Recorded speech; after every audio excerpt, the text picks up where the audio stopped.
into our 141st season and our over 100 years doing services here in this wonderful auditorium.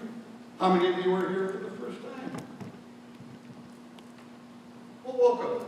Thank you for coming here today. We really appreciate you exploring what LilyDale is about. And for those of you who have returned, welcome home. We appreciate your continued patronage of the LilyDale program here.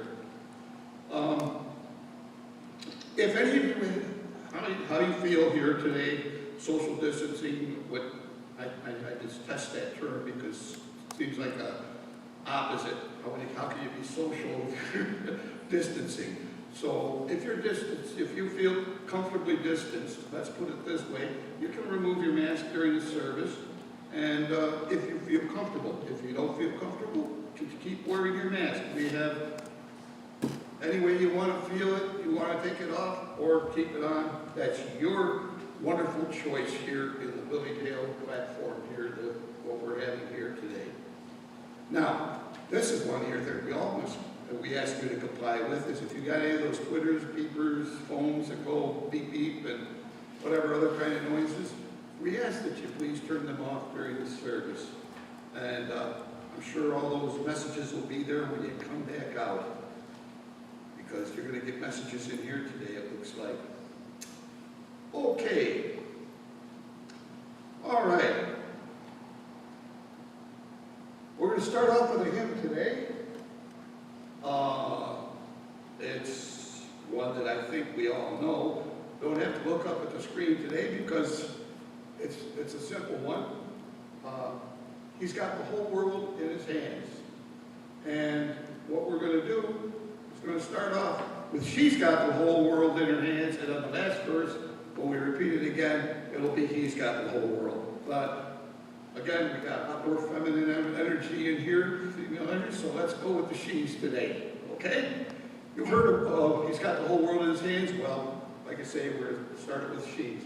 Okay. I need the words. Because we don't have the words, I'll tell you the three verses. The first one is, she's got the whole world in her hands.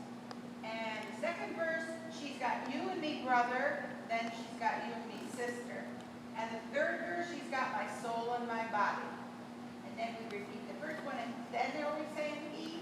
Pardon? Are we saying he when we repeat? We'll do a he in the last verse. Okay, last verse. All righty? Yeah, our token male up there.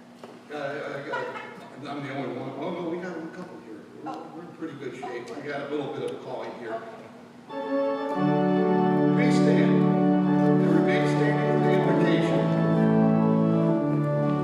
She's got the whole world in her hands. She's got the whole wide world in her hands. She's got the whole world in her hands. She's got the whole world in her hands.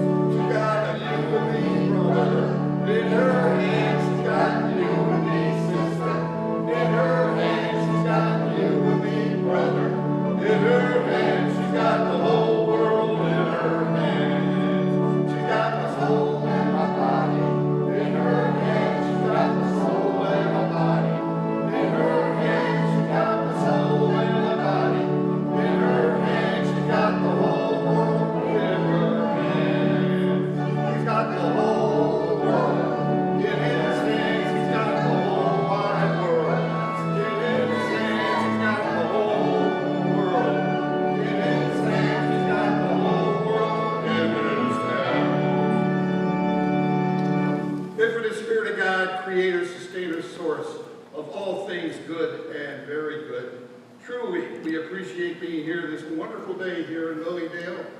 And may you bless both our speaker and our message minister this afternoon, that they may bring forth the highest, the best, the true understanding and wisdom we desire for ourselves, for our loved ones, for all we are one with. For as we bring forth the messages of the other side, we realize the messages here in the present have great bearing on our existence and those we love. And for this we say, thank you, God, and amen. Please be seated.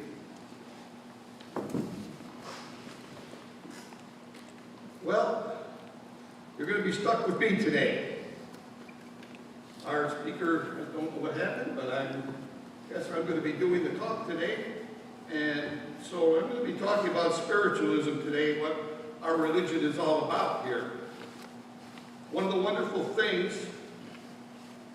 that I found out is that there truly is, in my life, only one presence, one power, and one activity, and that's God the good. Very good and most excellent. All those things, how many of us really like those things in our life? Do we like things that are good in our life? Very good and excellent? Is there anyone that doesn't like these things in their lives? Would someone like something other than those things in their life? Well, if you believe in good and you desire good, then you don't believe in God.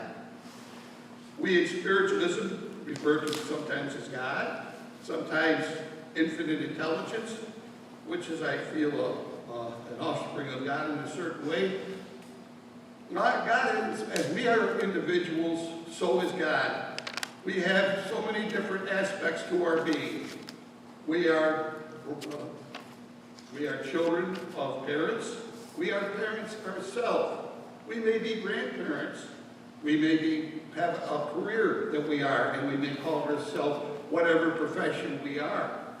We may call ourselves a secretary, or we may call ourselves a business executive. We may call ourselves a factory worker, or we may call ourselves a CEO or a professional. We put a label on ourselves, which becomes what we determine ourselves to be to a degree. We also have many aspects, and we act in different ways when we are in different situations. When we are with our children or with our parents or with loved ones, we may act in one way. When we are with perhaps people in the business world, we may act another way. When we're perhaps driving in our car and sometimes we see something that's not exactly helping our driving ability, we react in another way. We become different. We act and choose how we feel. And how we choose and act as we feel becomes actually part of what we are, our makeup. And how we react to situations determines what our makeup becomes. Now, we are in a kind of a strange situation now. I've been around for quite a few generations, quite a few decades. I'd like to say that more. It's like I just see each one. And we've all had these parts where fear enters into our things. Concern. I like the word concern sometimes. Fear, or it could become something other than optimism. I like the word to be optimistic. I like to see the positive things. And even during this situation which we've been in now, we can use this time to better establish ourselves with how we are and what we are being. We can react in many different ways to this. The best way to react is to be your true self. And if you perhaps don't like the way you're feeling, perhaps you may want to change your direction. When it comes to spiritualism, one of the tenets of spiritualism, which we expounded on yesterday, we believe in personal responsibility. And each individual creates their own reality in accordance with natural, spiritual, and divine law. We're all governed under this. And one of the things that we find out is, at least I eventually found it out, that we're accountable. And we can't blame it on someone or someone else for the negative situations that we're experiencing in our life. That sounds a little bit strange because you say, what did I do to bring this on right now? Well, it just is. You look at it this way. You can either label it as we've been doing things throughout our whole life and having things change and we don't realize what's right or wrong, bad or good. Instead of looking at things, and I'm asking you this, to see things as they go, let's try and find the good, to see the good. the reasoning behind what the wisdom, why this is happening, these things that are happening in our lives. Not only this, but other things that happen in our lives. And when we get to do this, we understand more of what we are all about. Now you say, how can I see something that just totally repulses me, that I don't understand, and it doesn't feel comfortable? How do I not label this as something evil or bad? Well, there's a way you can do this. And you just say, it just is. This is the way it is. Now, it's up to me to decide how I'm going to react. And for me, if I really want what everyone here said, want good, very good, and excellence in their lives, we start looking for it.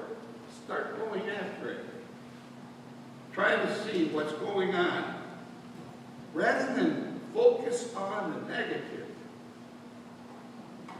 focus on that. And instead of saying it's a bad situation, well, this is the way it is, there's a reason this is happening. I'm not sure the reason, but I'm going to find out within myself how I'm going to react to it. One of the things also in spiritualism is that we believe in this, that natural law, which we're going back to there, which is basically the law of cause and effect. That what you send out is what you experience. What you send out in your thoughts, which are as important as your actual works and deeds, those are really very important. And we all know how important our words are. Because our words can affect those around us. I found out myself the other day when we were going to be having this church service, and our organist came in. Well, it was I'm not going to say it. We're friendly people. I mean, we've always been very cordial and really thankful for being with us in there. He asked me, well, I hadn't seen him. It's the first time I've seen him this year because it was our first service that we actually had because of all these restrictions that were going on. And he said, hey, he said, how are you coping with this thing? What do you think about it? This thing. And I should have chosen my words more lightly, but I didn't realize the seriousness of what I said. But I said, well, I guess if people are buying into this paranoia and all that, I said that's our privilege, and we all choose to do whichever we want to. I personally don't buy into it. That's my belief system. He said, well, you're totally wrong. This thing is definitely serious.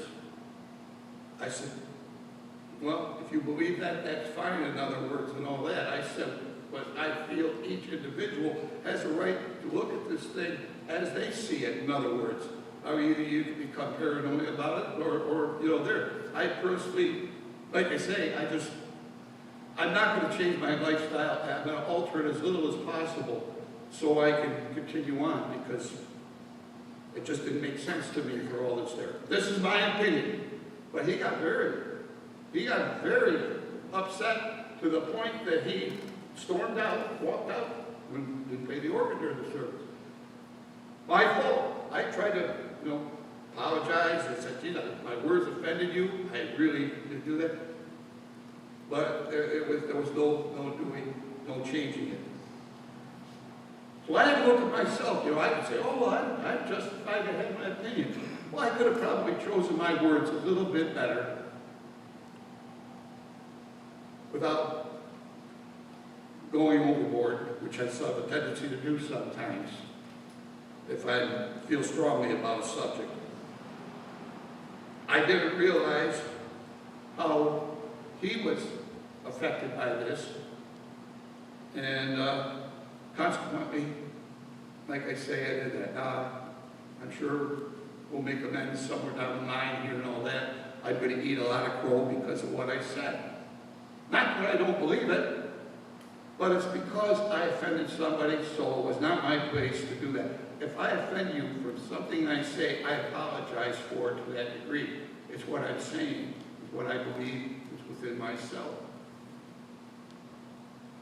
And you're entitled to your opinion, and I'm not going to poo-poo your opinion if you're afraid. My brother is just the opposite about what I am. My brother, as soon as this thing came into effect, he would not leave his house. There's this condo, like whatever. We're down in Florida when this happened. He would not. He wouldn't leave until he ordered all this protective equipment with masks and all that, which weren't available. He would not leave the house. His girlfriend, who was a judge, she's the same way. They ceased to see each other they have not seen each other since this whole epidemic. They're not going to see each other for because he's back up here in New York. But he went one way, I went the other way. I respect my brother's opinion. But being a brother, he's given me the little jabs, and I give him a jab, and it's all been harder that we've been going along with it. See, we can know how far we can push that. But when we come up to another individual that we don't know, and we're state of opinion, we don't know how that person's going to react.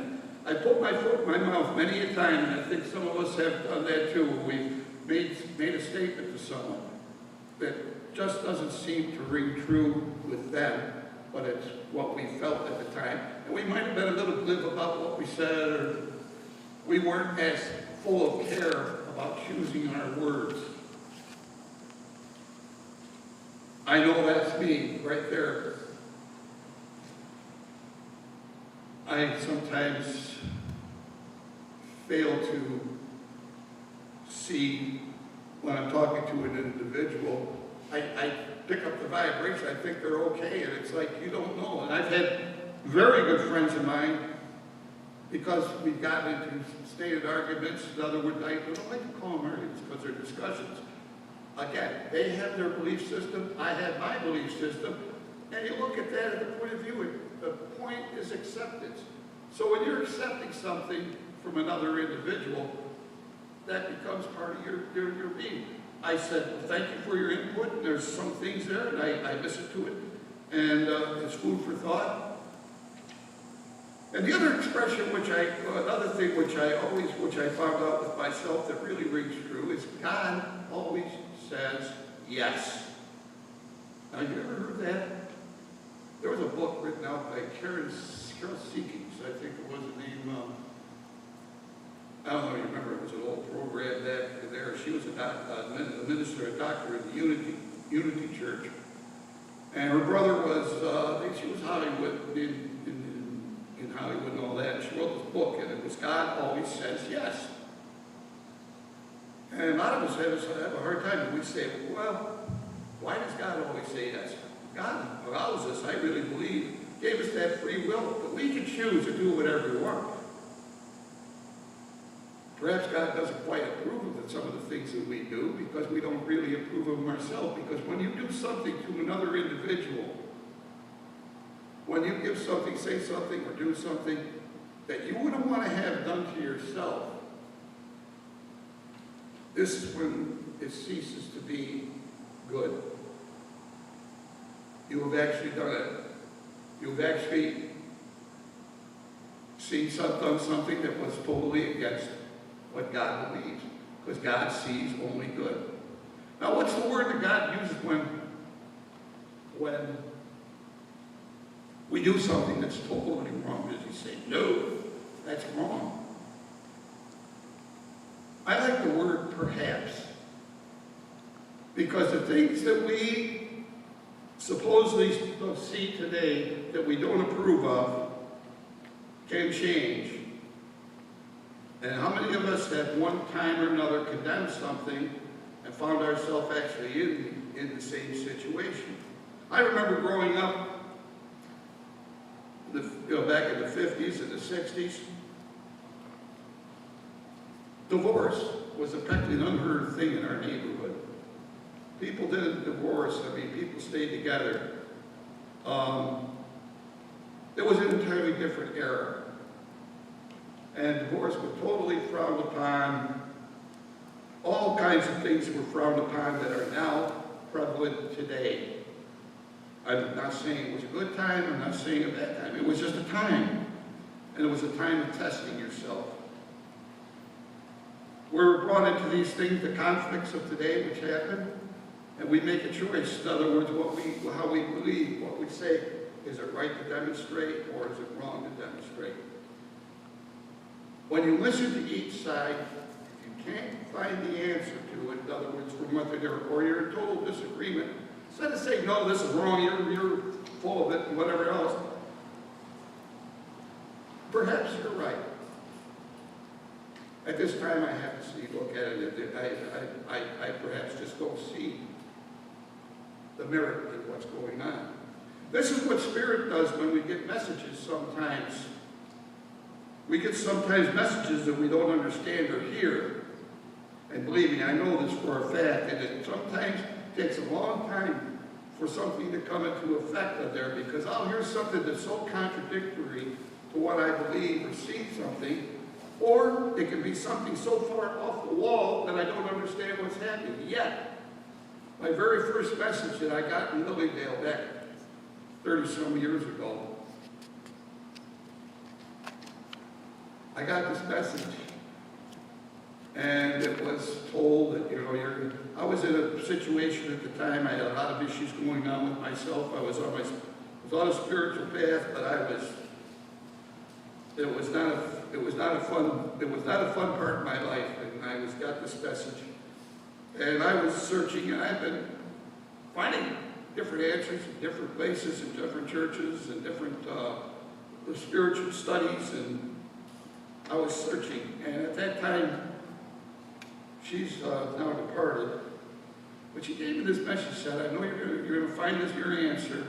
She said, you're going to find your answer in an octagon building, and you're going to see, in other words, you're going to have a change when you find this octagon building. And I said, well, okay, octagon building. Well, it took 6 months. It was about 6 months, 7 months down the road. I was in Rochester, New York at the time, and I came across, I'm driving down Prince Street, and now I, at the time, was very much swaying over toward the Mormon religion. I was really interested. It made a lot of sense to me, a lot of the things there, which, again, I had been exploring everything, and I was getting something from everywhere. And you gotta understand where I'm coming from. I was not a person. I didn't know a church, the churches, the differences, and all that. All I knew there was a church, and I go into it, and I listen, and if it rang true, fine. Again, at that time, I was pretty much going into that, but it was really preaching good and evil, right and wrong, bad and good, which can be so confusing, especially for children and kids and people today. My gosh, what we sometimes really don't see and approve of ourselves, our kids are doing, and you got to go back to when you were there, and my parents didn't approve of the things I did, but they ended up working out into a certain thing. We go through these stages.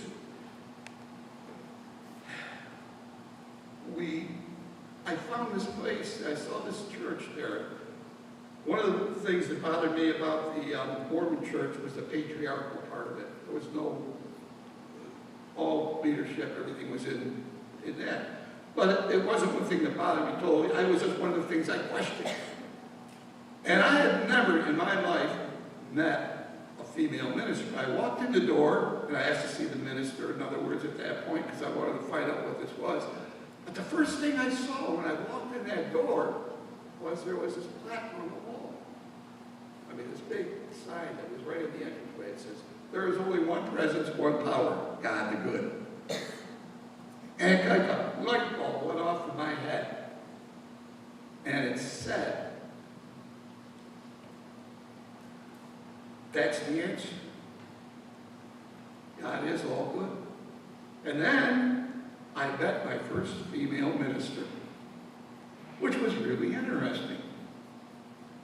And I said, my gosh, she was really quite enthralled, that I never seen. She said, where are you coming from? I said, well, I've been with the Mormons up to a point, there. I was looking into that, but I've also been with the other mainstream religions. Plus, got to understand where I came from. I didn't really have any belief system because my father was a Southern Baptist, my mother was a Catholic. And when I was a kid, I had to go to both services. When I was real little. But when my brother and sister came along, they became Presbyterians. Which then became a nice, it was acceptable because it was more of a social group rather than, I had an abstract belief in God and all that, but as soon as I got out of the house, it didn't dawn on another church door except for funerals and weddings, period. Never thought about churches and all that. But I knew those times that I needed with the spiritual part, I believed in God. I had this revelation. I had what they call a near-death experience. They call that a near-death. I mean, I was dead for a period of time. They lost me during some surgery they were doing on me. I had a pretty interesting experience. That kind of put me on my path. And it made a life change on me. But this was the part where I found out about it. And a lot of churches want to restrict you to what you believe. If you are in a church and you say, this is the only church there is, this is the true church, and it's the only church, and if you go to anywhere else, you're going to get yourself in trouble, don't believe it. Well, unless you want to believe it. But I had a hard time with restrictions. This was one of the things that I had a very hard time coming about. After I got done with her, anyways, to make a long story short, I ended up becoming a licensed teacher in that religion, which we called Unity at the time. And then they wanted me to become a minister at this point, but I just couldn't do it because I didn't want to make a living doing this. I got my spiritual gifts for free. Why should I charge for them or be paid for them? That was one of the things I learned from the Mormons, because there is no paid clergy in the Mormon religion, which, again, is one of the good things I got. Every church that I went into, Pentecostal, Baptist, Catholic, I went to even some of the, I can say, some of the Theosophy, all the different churches I went to, I got something good out of it. But every church that I went to, and when I was on the other side, this was the whole message.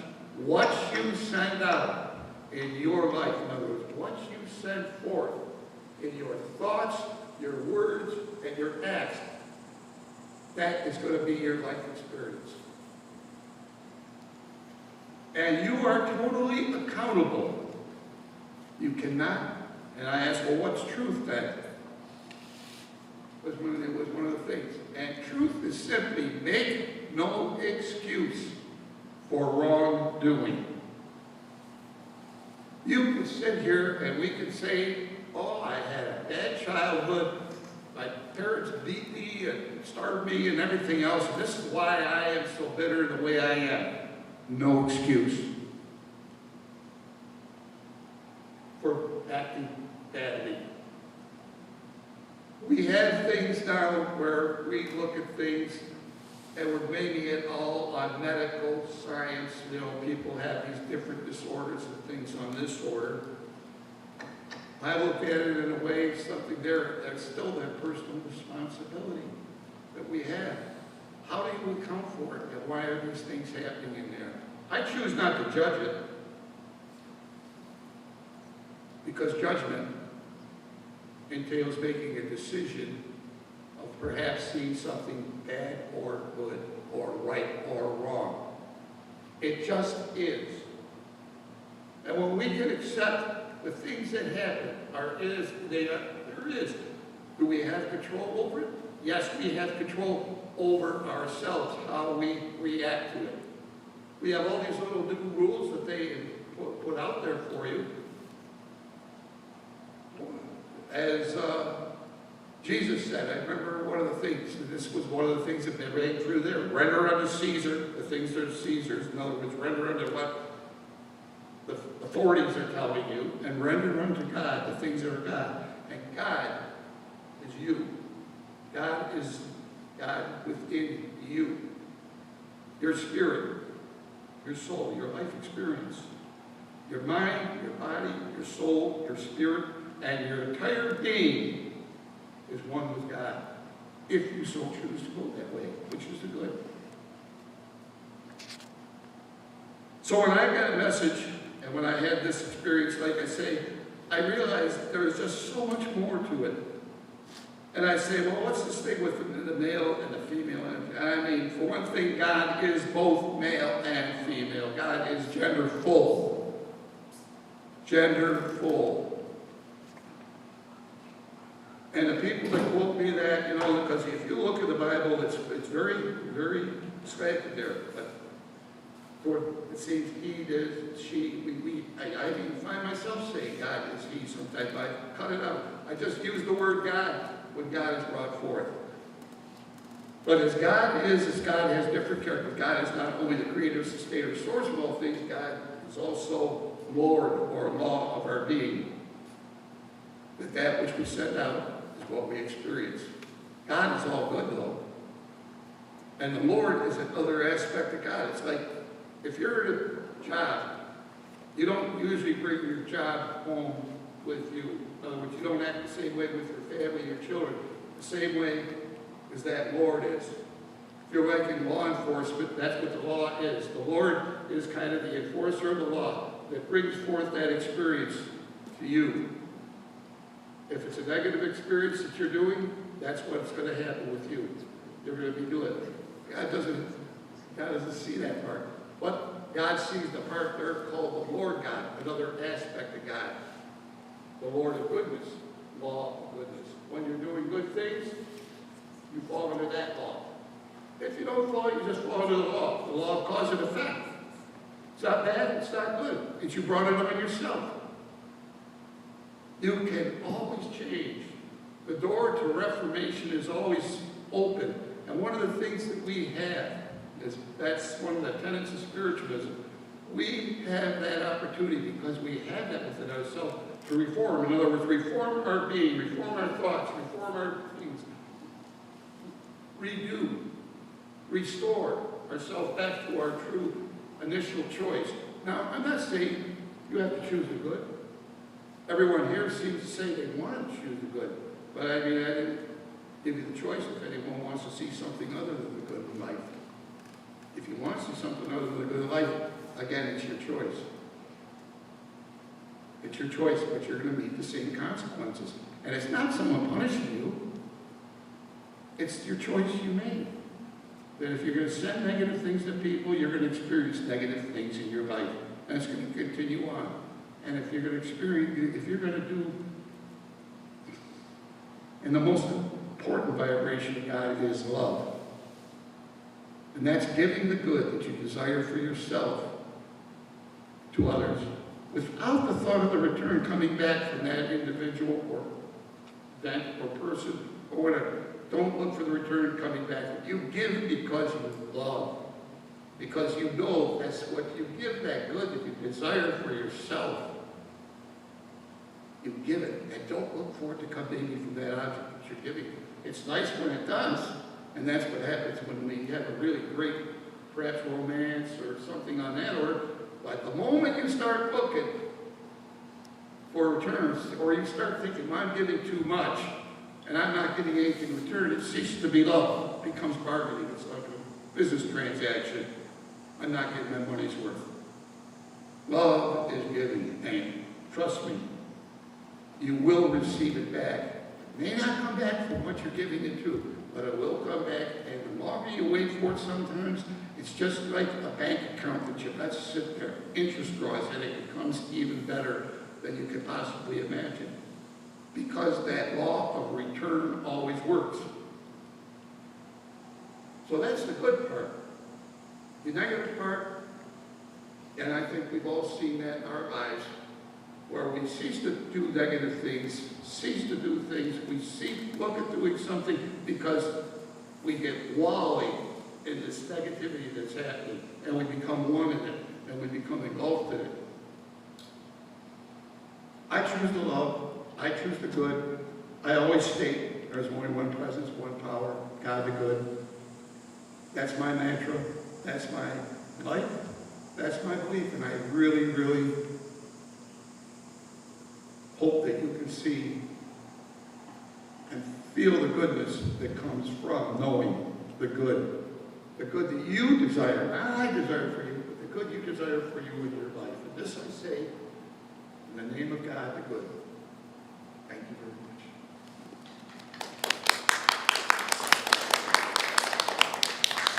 Okay, I wasn't planning on having to do this today. I wasn't scheduled.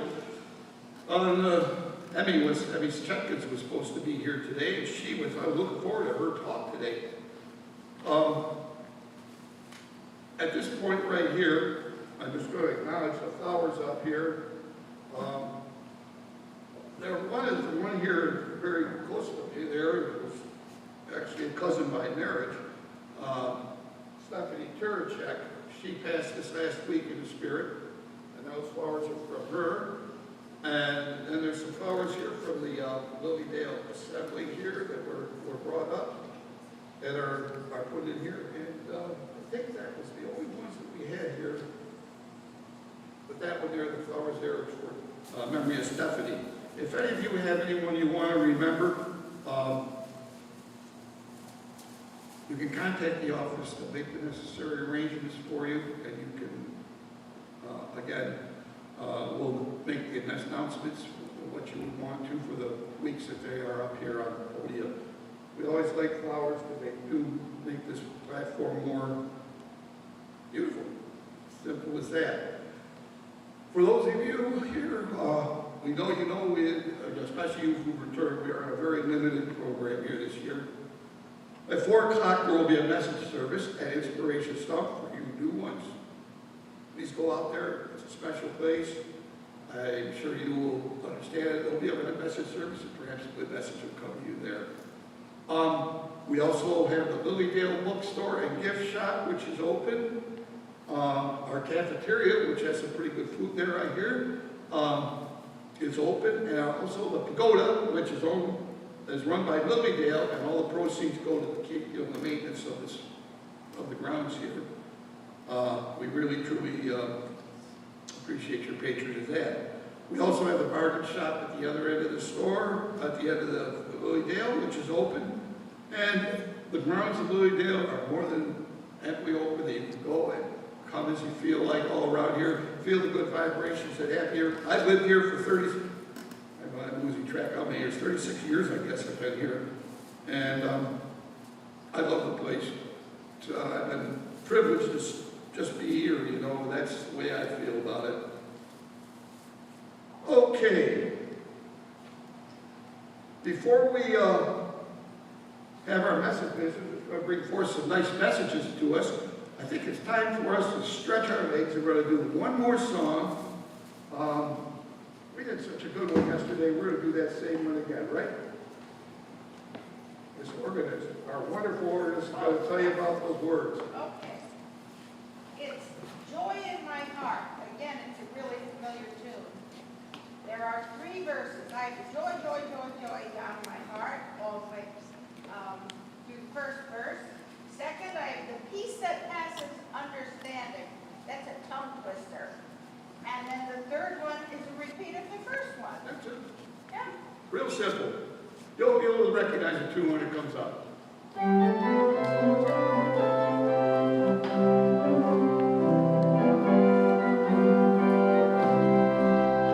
have the joy, joy, joy, joy down in my heart. Where? Down in my heart. Down in my heart. I have the joy, joy, joy, joy down in my heart. Down in my heart to stay. I have the peace that passes understanding down in my heart. Where?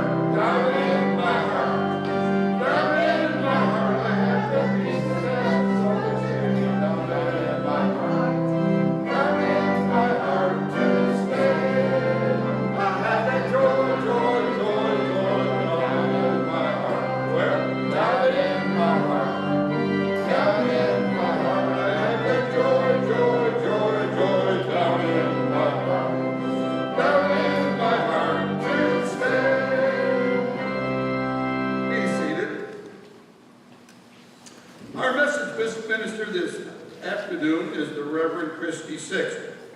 She lives in Springfield, New York, and LilyDale, New York. Both places, I guess. She has taught the Spirit starting as a child, and it was like going to elementary school and high school in 2010. She started Spirit College. Reiki, she's a Reiki master teacher. She's an ordained minister. Church of the Beloved. She was ordained by the Church of the Beloved in Rochester by Dan Chesbro. She's certified by Patricia Price as a certified past life healer. She works at the Healing Temple, Tandem Mediumship in East Aurora, New York, and the gifts of Spirit keep right on going with Christy right here. She's really, again, on her spiritual path, and she's going to share some of the messages she receives to you. Christy, let's give her a welcome. Can you all hear me? Yes. Okay. I like to walk around, they like to move me. And the lady with the hat on, the black shirt, may I come to you? You came in, you were probably the last, this energy is coming in saying, and her name is, she's giving me the name Samantha. And she said that you knew me when we were in school. She's not saying grade, elementary, or college. She said that you were always the one that tailed behind. She says, but you're bringing up the rear. You were always the one to get everything collected together. The teachers didn't have to worry because you were on board with, you corralled everybody, she said. And she said that your mark is your hats. You like many, many different styles of hats. And she said you were that way even in school. And she said she was very happy to see you and that you have not changed. You were bringing up the rear. It felt like old times to her. And she says, if you think you'll remember me. She says, I was the quiet one and you were always nice to me, she said. And you have a very caring, big heart. And you're quiet yourself, and you make notice of everything that's going on, and that's why you're always, you feel like, oh, I'm late. No, they want you to be late, not us, but Spirit, because you bring things together for me. And all good comes, and you're on board with whatever group you are in. And she goes, and I'm hanging around with you. And I'm going to leave Samantha with you. She showed me long blonde hair. She goes, think about it, you'll remember. I was the quiet one. I'm going to leave her with you.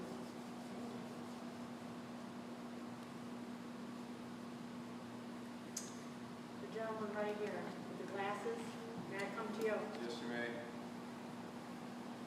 I have this male energy, and he's telling me that you're in charge of a lot of things,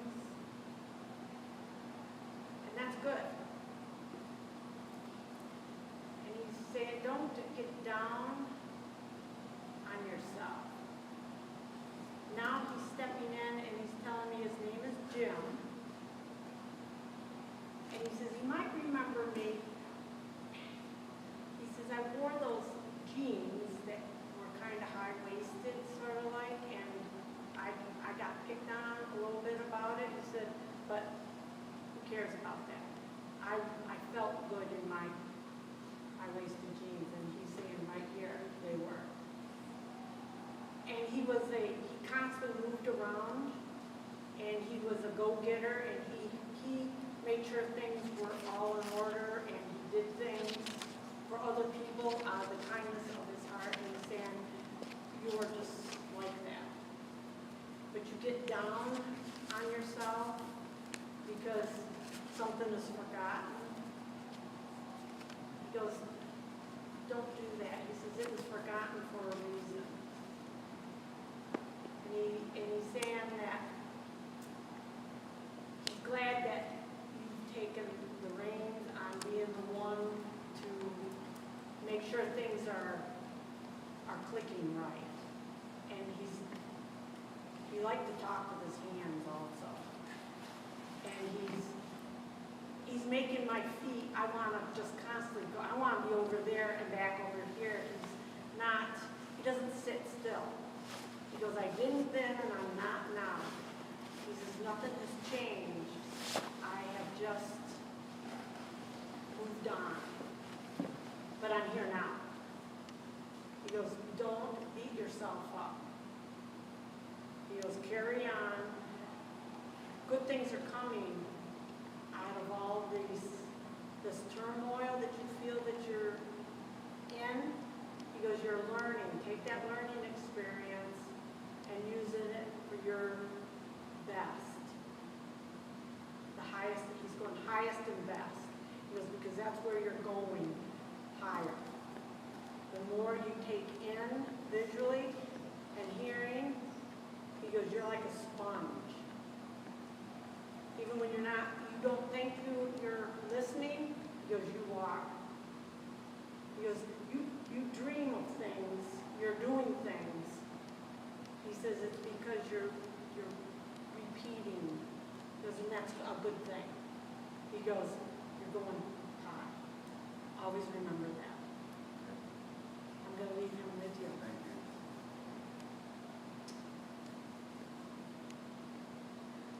The three ladies in front of that young man, may I come to the girl that's sitting in the middle? It's actually for, are your sisters? Okay, that's what I'm feeling. And your mom? Okay. This lady, she's saying, I'm great. Okay? And I'm feeling an aunt. And it's, her name is Nora. But it's a great, great aunt. And she has corrected me, I don't know how many times. She wants to keep me in the behind. She says, I am great, but I'm not a great-great. She doesn't like being called a great-great aunt. And it's on, she's saying, on Dad's side. So researching, you may find, she goes, oh, they're going to find me. I'm great. She keeps liking that great word. And she's humorous. Now, the young girl in the middle, you looked at your mom because you're going to run to mom a lot because of the decisions that you're going to be making down this path that both of you have chosen. I'm going to be going for both of you. Well, Aunt Nora is. She says you're choosing a path. When you go to school, she says stick with what you've chosen. It's good, and learn. Because I see books around you about both of you. But the young lady in the middle is, I'm feeling more medical. I see more medical for you. She's saying you like to write. You're going to go off in that direction. But mom is going to be challenged because of the tough times that we're having now. She's going to be because it's going to be tough on you guys because of the schooling and that. Aunt Nora is saying, stick with it, girls. The tough times are going to make you stronger down this path because it's going to get narrow. But you're going to learn from this narrowness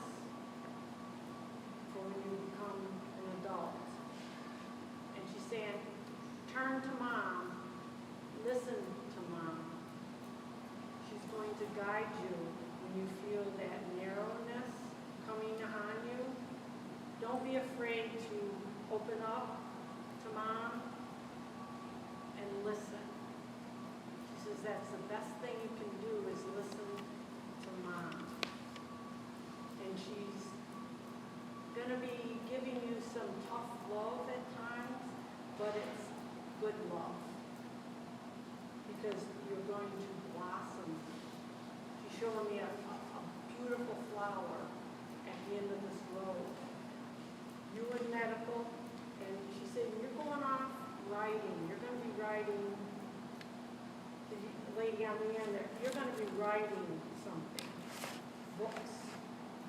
It could be medical field too, but she's saying you're going to go off, branch off from that. The young lady in the middle, I'm hearing doctor, doctor, doctor. They're not saying what. You've got so many different areas to go, but you're going to be very, very good. With mom is going to be helping you full force. So be happy in this journey, and always remember, when the road gets tough, turn to mom. Go. And I'm going to leave this great aunt with the three of you. And she's saying lots of love to you.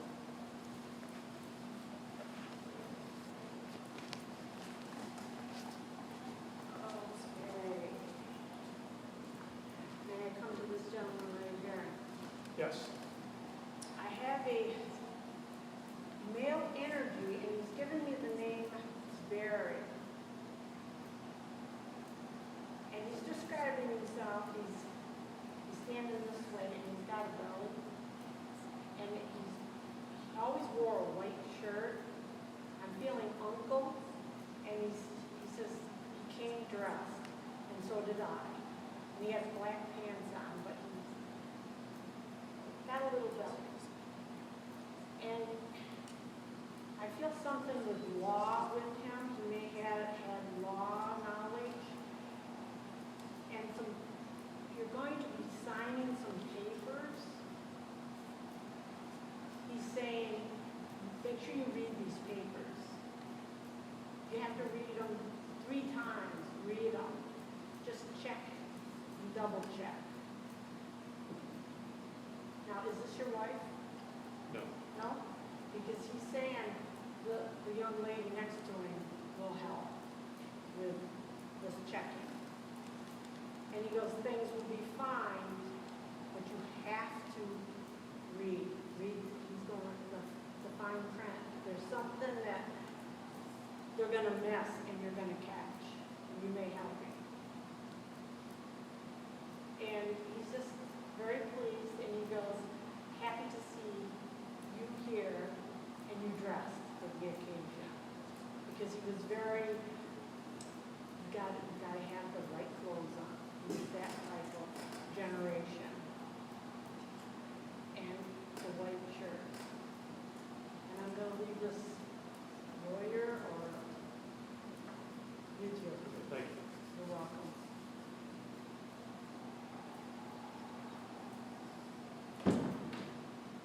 The gentleman with the green shirt. Yes. May I come to you? Yes, you may. I've got a lady here, and she's been standing, now she's standing behind you with her hands on her shoulder, and I'm feeling motherly energy. And she's saying that you've got to slow down and rest and take your time. She says, I think you might have taken a little snooze.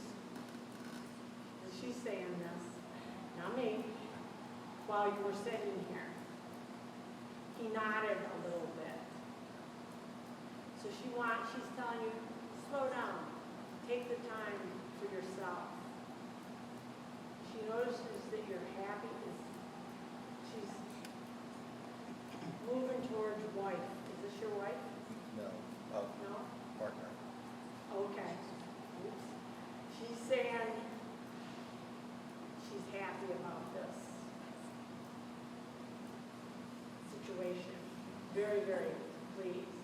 And she's now, I don't know, if you really feel, get the inside, you'll feel her going like this. She was a mother that liked to touch, and she's approving of what your life is. She says you're starting to learn to take it easy and enjoy things. And she's saying it's because of, and I'm hearing the name Carol for both of you. I don't know, she's not saying it's her, but the name Carol. If you can't, if it's not her, remember the name Carol. She may be coming into your life. Or if you research, this Carol will be there. But this motherly energy likes you a lot. She's doing this. And now she's going like this to you. She's trying to tell you something. And I'm going to leave that with you. The blessings. Thank you for letting me serve Spirit.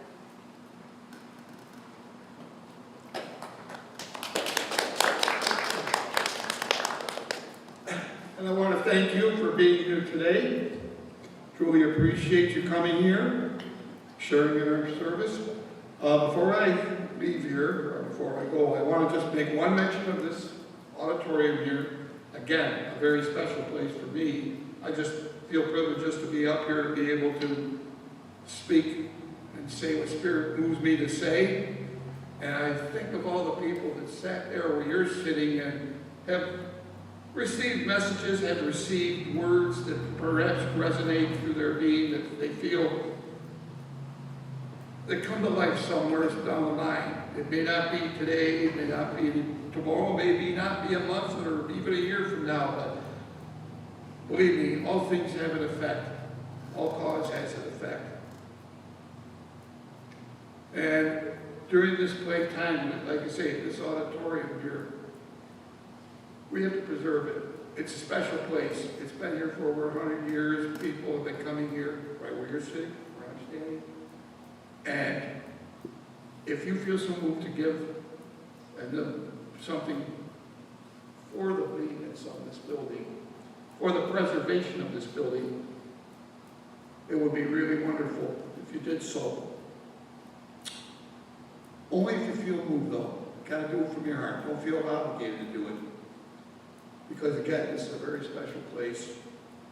And remember, the spirit that we give in is a big spirit that we will receive our gifts in. And for this we say, thank you. Let's just stand for the benediction, and we'll be singing the peace song on our way out here. Infinite Spirit of God, source of all good. Again, thank you for allowing us to be here in this special place at this special time. And may what we have heard today, through the words and our messages, bring forth the highest and the best, that bring forth the love, the understanding, the wisdom that we truly desire for ourselves, our loved ones, and to all we are one with. And for this we say, thank you, God. Amen. Have a great one here.